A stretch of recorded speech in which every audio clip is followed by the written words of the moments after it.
people that was in great need. This church took an offering up, and I believe we raised somewhere in the neighborhood of $500, and was able to send it and help be a part of that.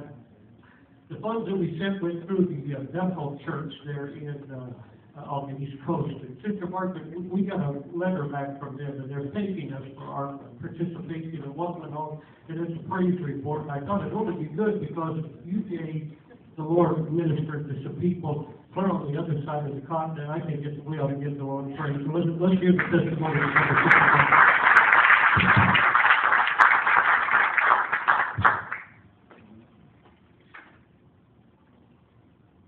Dear Pastor Hoffman, please accept my personal thanks for your kind and generous donations to help the victims of Ukraine. Thanks.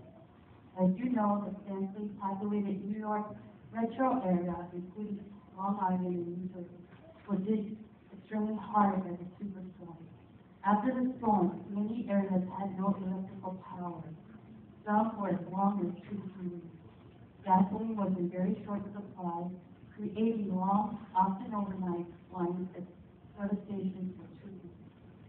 The high winds caused extensive damage, as hundreds of thousands of large trees were blown down, damaging homes, business, and property. The most damage, however, came from the flood caused by the 2 record-breaking high tides.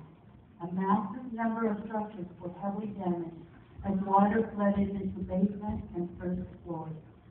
We thank God that our new church building, dedicated in 2012, received only minor damage from the storm.